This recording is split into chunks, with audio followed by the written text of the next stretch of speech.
Kalian tipe yang mana nih? Karena dalam fotografi itu ada dua jenis orang dalam mengedit. Yang pertama yaitu linear editing. Nah, kalau dalam linear editing itu berarti sejak kalian selesai foto, terus kalian pilih foto, hingga kalian meng-save lagi foto itu menggunakan metode individu. Atau mungkin bisa gue bilang kayak diedit satu persatu.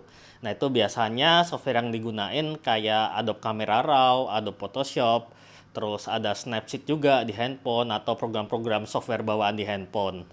Nah, untuk beberapa pemotretan itu kita juga harus menyimpan sementara file PSD tersebut. Karena suatu saat kalau misalkan klien minta revisi, itu kita kan masih pegang file asli. Jadi buat editingnya lebih gampang, lebih cepat juga. Cuman memang agak boros memori. Nah, keuntungan jenis editing yang linear ini yaitu kalau jumlah fotonya nggak terlalu banyak atau memang yang kalian mainkan itu adalah digital imaging. Nah, selain itu kan tadi gue juga udah bilang kalau misalkan ada revisi atau ada tambahan foto yang sifatnya ngecer ditambah satu dua foto gitu, itu lebih mudah. Tapi kelemahannya sudah jelas kalau foto yang harus diedit, misalkan kalian ada ratusan atau bahkan ribuan.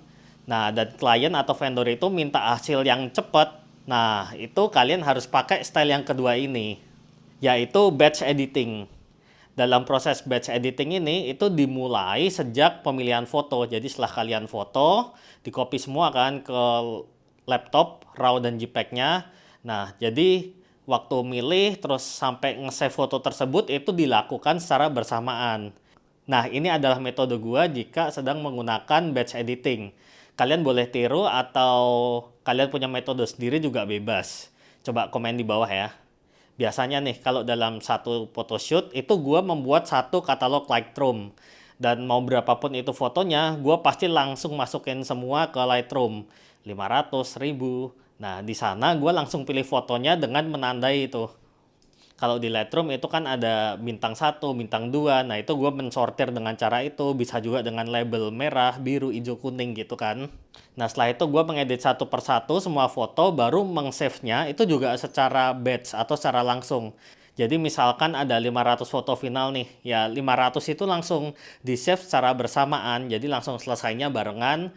Dan begitu juga kalau gue lagi nge-rename fotonya. Dan misalkan kalau dibutuhin edit-edit lebih lanjut lagi, baru dari 500 foto yang sudah di edit tersebut, itu gue retouch lagi beberapa foto di Photoshop untuk penyempurnaan aja. Tapi ya nggak semua lah gitu, dan ditimpa, di save langsung seperti itu. Nah, keuntungannya itu biasanya kalau kalian sering foto event yang jumlahnya ribuan, itu pasti akan deliverynya lebih cepat deh ke klien. Misalkan nih, kalian harus edit 500 foto secara linear. Nah, itu ngabisin waktu berapa lama? Mungkin bisa 2-3 hari sendiri kali kalau harus ngedit 500 gitu. Nah, kalau kalian pakai batch editing, mungkin cuma 2-3 jam aja, tergantung kecepatan komputer ya. Karena batch editing itu membutuhkan komputasi komputer yang cukup tinggi sebenarnya. Tapi kelemahannya jelas kalau misalkan nih ada revisi atau ada tambahan edit. Nah, itu gua jadi harus ngulangin prosesnya dari awal lagi di Lightroom, nanti diekspor ke Photoshop dan sebagainya. Terus harus narik katalognya, misalkan udah gua arsip seperti itu. Itu ribetnya di situ. Jadi tim yang manakah kalian? Coba komen di bawah.